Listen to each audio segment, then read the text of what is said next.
तो hello everyone, कैसे हो आप सब। उम्मीद है अच्छे होंगे। मैं प्रियंका आप सभी का स्वागत करती हूँ अपने YouTube channel GK GS with Priyanka ma'am पे।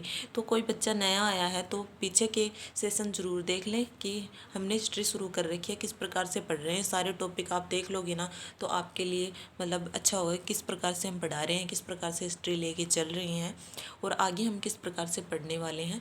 तो एक बार ज़रूर देख लेना पीछे के सेशन। तो चलिए शुरू करते हैं। आज का हमारा टॉपिक है भारत में यूरोपियन जातियों का आगमन। हम शॉर्ट में पढ़ा रहे हैं और है ना सारी डिटेल जो भी एग्जाम में बने हुए क्वेश्चन और जो बनने वाले हैं सारे शॉर्ट में पढ़ रहे हैं, मतलब शॉर्ट वीडियो में पढ़ रहे हैं लेकिन पढ़ डिटेल में रहे हैं। तो ध्यान से देखना। आज का हमारा टॉपिक है भारत में यूरोपीय जातियों का आगमन। भारत में कई यूरोपीय जातियाँ व्यापार करने के उद्देश्य से प्राप्त करने के उद्देश्य से आई व धीरे धीरे अपना कार्य करने लगी। पहली पुर्तगाली आई, डच आई, तीसरी आई अंग्रेज आए, चौथा डेनिस आए, पांचवा फ्रांसीस आए। सन 1492 में कोलंबस से अमेरिका की खोज की।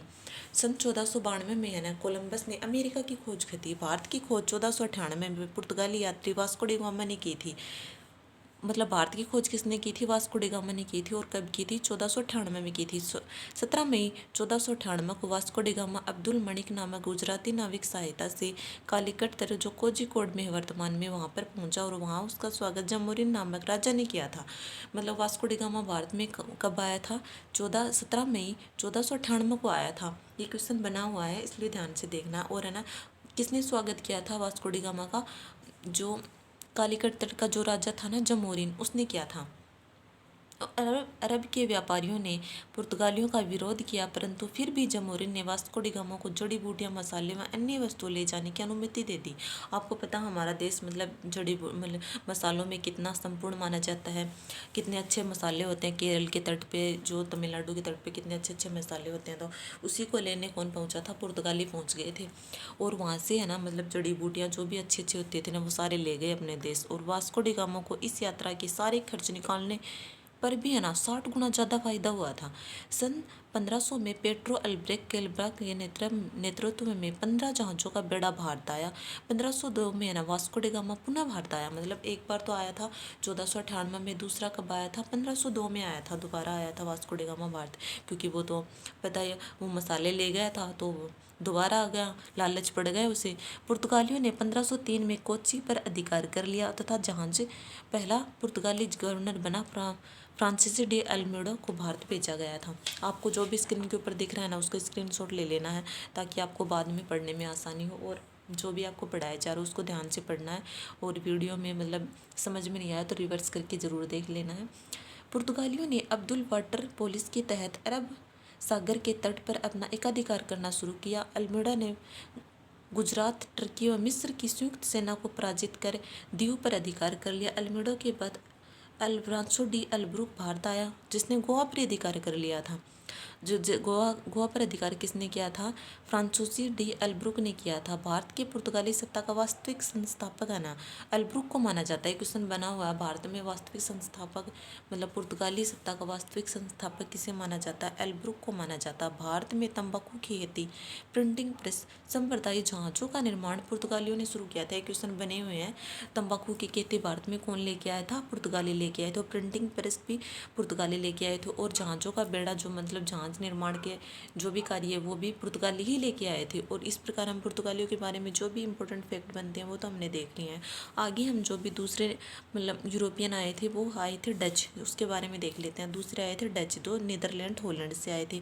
व्यापार के भारत में व्यापार करने के उद्देश्य से 1502 में कदम उठाए और एक कंपनी की स्थापना की थी। 1502 में कौन आए? 1552 में कौन आए थे? डच आए थे। 1602 में भारत में United East India Company of Netherland अस्तित्व में आया। 1602 में है ना 1552 में तो आए थे डच और 1602 में अपने ईस्ट इंडिया कंपनी की स्थापना कर दी थी भारत में इन्होंने। डचों ने अपनी पहली फैक्ट्री मुसलीपट्टनम में स्थापित की थी। वह अन्य फैक्ट्रियाँ बालासोर, पुलिकट, नागपट्टनम और चुन्नीसुरा और कासिमपुरा बाजार में प्रमुख केंद्र बनाया। मतलब मुसलीपट्टनम में तो अपनी पहली फैक्ट्री बनाई थी। इस प्रकार मतलब जो भी अच्छी अच्छी जगह थी ना भारत की वहाँ पर अपना प्रभुत्व स्थापित कर लिया इन्होंने डचों ने। सन 1639 में गोवा पर अधिकार कर लिया। 1641 में मलक्का पर अधिकार कर लिया। 1658 में श्रीलंका पर अधिकार कर लिया। 1663 में पुर्तगालियों से कोचिन छीना और वहाँ फोर्ट ऑफ विलियम नामक दुर्ग की स्थापना की। डचों ने मसालों व अन्य वस्तुओं के बजाय भारतीय कपड़ों पर ज़्यादा ध्यान दिया, जिससे धीरे धीरे यूरोप कपड़ों का मुख्य बाजार बन गया। मतलब जो जो पुर्तगाली आए थे ना, उन्होंने तो भारत के है ना जो मसाले थे ना उनको लूटा, और जो डच आए थे ना उन्होंने है ना मसालों के अन्य वस्तुओं के बजाय है ना भारतीय कपड़ों पर ज़्यादा ध्यान दिया। धीरे धीरे यूरोपीय कपड़ों का मुख्य बाजार बना दिया उन्होंने। डचों ने ना भारत में कपड़ों की फैक्ट्रियाँ लगवाई थी। सन 1759 में हुए बेदारा के युद्ध में अंग्रेजों ने डचों की व्यापारिक अधिकार अंग्रेजों के पास आ गए। आपको जो भी स्क्रीन के ऊपर दिख रहा है ना उसका स्क्रीनशॉट ले लेना है। फिर तीसरे नंबर पे कौन आता है? डेन आते हैं।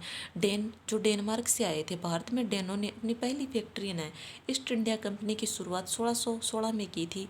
वह अन्य व्यापारिक केंद्र त्रिकोबारा में सेरापुरा में बंगाल में है था, वहाँ पे स्थापित की थी डेनों ने। सन 1845 में डेनों ने अपने सारे व्यापारिक अधिकार अंग्रेजों को सौंपे। चौथे नंबर पे आते हैं फ्रांसिस राजा लुइस फोर्थ के मंत्री कालब्रट द्वारा 1664 में फ्रांसीसी ईस्ट इंडिया कंपनी की स्थापना की गई। 1664 में की गई थी फ्रांसीसी ईस्ट इंडिया कंपनी की स्थापना। भारत में फ्रांसीसियों ने 1668 में सूरत में पहली फैक्ट्री स्थापित की व दूसरी फैक्ट्री मुसलीपट्टनम में स्थापित की थी। 1673 में पुडुचेरी प्राप्त किया। 1693 में डचों ने अंग्रेजों की सहायता से पुडुचेरी छीन लिया तथा 1698 में रिजर्वक संधि के तहत पुडुचेरी वापस फ्रांसीसियों को मिली। 1721 में मॉरिशस जीता। 1724 में मालाबार पर स्थित माहे व 1739 में कालीकट पर अधिकार कर लिया। बंगाल का इनका प्रमुख केंद्र चंद्रनगर था। बंगाल में ने इनका प्रमुख केंद्र क्या बनाया था? चंद्रनगर को बनाया था। गवर्नर जनरल डुप्ले के बारे में देख लेते हैं हम, जो फ्रांसीसियों के टाइम पे ही आया था। 1742 से 1754। 1742 से डुप्ले फ्रांसीसी गवर्नर जनरल बनकर भारत आया, जो बड़ा ही महत्वाकांक्षी था। भारत में सहायक संधि का जनक डुप्ले को माना जाता है। क्वेश्चन बने हुए हैं, भारत में सहायक संधि का जनक किसे माना जाता है? डुप्ले को माना जाता है। डुप्ले ने दक्षिण भारत की तरफ ज़्यादा ध्यान दिया, जो इनकी सबसे बड़ी भूल बताई जाती है। दक्षिण भारत में ज़्यादा ध्यान दिया इन्होंने, जो इनकी सबसे बड़ी भूल बताई गई। आपको स्क्रीन पे दिख रहा है, उसकी स्क्रीनशॉट ले लेना, और जो भी आपको इंपॉर्टेंट फैक्ट पढ़ाए जा रहे हैं उनको ध्यान से देखना। आपके ऑल एग्जाम के लिए बहुत ज़्यादा इंपॉर्टेंट है, बने हुए क्वेश्चन हैं और आगे बनने वाले भी हैं। आपको पता है स्टेटमेंट में क्वेश्चन पूछे जाते हैं, तो आज ध्यान से देख लेना है किस प्रकार से पढ़ाया जा रहा है, क्या पढ़ाया जा रहा है।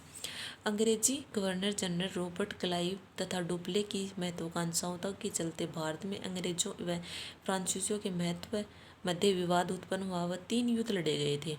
प्रथम आंग्ल फ्रांसीसी युद्ध कब हुआ था? 1746 से 1748 के बीच हुआ था। ये क्वेश्चन बना हुआ है। प्रथम फ्रांसीसी युद्ध कब लड़ा गया था? 1746 से 1748 के बीच लड़ा गया था। अंग्रेजी कैप्टन बनेट के नेतृत्व में कुछ फ्रांसीसी जहाज़ों पर कब्जा कर लिया गया था। इस बीच 1748 में एक्स ला सेपेल की संधि के तहत यह संघर्ष समाप्त हुआ। ये क्वेश्चन आता है कि भाई जो प्रथम आंग्ल फ्रांसीसी युद्ध है ना, किस संधि के तहत समाप्त हुआ था? तो एक्स ला सेपेल की संधि हुई थी ना, उसके तहत ही जो फर्स्ट फ्रांसीसी युद्ध है ना वो समाप्त हो गया था। दूसरा आंग्ल फ्रांसीसी युद्ध जो 1748 से 1754 के बीच है, यह मुख्य कारण कर्नाटक के नवाबी उत्तराधिकारी था। 1754 में पुडुचेरी की संधि हुई, जिससे युद्ध समाप्त हुआ। दूसरा फ्रांसीसी युद्ध है ना, जो वो किस संधि के तहत समाप्त हुआ था? पुडुचेरी की संधि के तहत है ना वो युद्ध समाप्त हुआ था। कौन सा? दूसरा आंग्ल फ्रांसीसी युद्ध, जो 1748 से 1754 के बीच लड़ा गया था। वह डुप्ले का व्यापार फ्रांस बुला लिया गया था। डुप्ले को है ना वापस फ्रांस बुला लिया गया था। तृतीय आंग्ल फ्रांसीसी युद्ध 1754 से 1757 से 1763 के बीच ये लड़ा गया था, और इस युद्ध के दौरान वांडीवास का युद्ध भी लड़ा गया था, जो 1760 में हुआ था। 22 जनवरी 1760 में हुआ था वांडीवास का युद्ध। क्वेश्चन भी आया हुआ है, ध्यान से देखना। जो भी आपको पढ़ाया जा रहा है ना, आपको इतने शॉर्ट वीडियो में कहीं नहीं मिलेगा, इतना सारा मैटर तो ध्यान से देख लेना।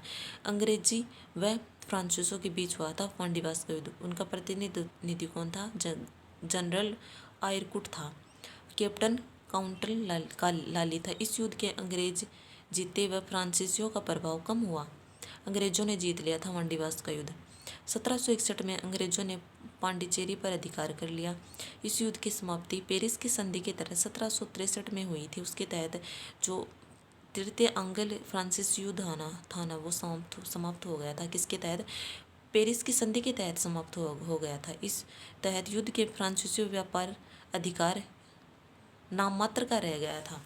इस प्रकार हमने जो भी मतलब आए थे भारत में, जिन्होंने अपनी सत्ता की स्थापना की, यूरोपीय जातियाँ आई थी भारत में जो व्यापार करने के उद्देश्य से आई थी, वो हमने कंप्लीट कर लिया। और इससे बाहर आपको कुछ नहीं मिलेगा एग्जाम के अंदर, तो ध्यान से देख लेना। इतनी शॉर्ट वीडियो के अंदर इतना सारा कंटेंट कहीं नहीं मिलेगा, तो ध्यान से देख लेना आपको क्या पढ़ाया है, किस तरीके से पढ़ाया है, और पढ़ लिया करो। आपको मौका मिला है तो पढ़ लोगे ना। जितना टाइम आप रील देखने में जाया करते हो ना, उतना अपनी पढ़ाई पे दे दोगे तो आपकी ज़िंदगी संवर जाएगी। और आगे आपको पता ही है टाइम कितना ख़राब चल रहा है, और इंडिया की तो कंडीशन देख ही रहे हो किस प्रकार की चल रही है। तो पढ़ लिया करो जो पढ़ाया जा रहा है। ठीक है, आज की क्लास हम यहीं पे ख़त्म करते हैं। कल हमें क्या पढ़ना है वो आप कमेंट करके बता देना। मैं आपके हर एक कमेंट का रिप्लाई ज़रूर करूँगी। आपको कुछ पूछना हो तो भी आप कमेंट करके पूछ सकते हो। मैं आपके हर एक कमेंट का रिप्लाई ज़रूर करूँगी। और आपको चैनल को लाइक, शेयर और सब्सक्राइब जरूर कर लेना, ताकि है ना जो भी क्लास आए तो नोटिफिकेशन सबसे पहले आप ही के पास आए, और मैं आपको बेहतर से बेहतर कंटेंट प्रोवाइड कराने की पूरी कोशिश करूँगी।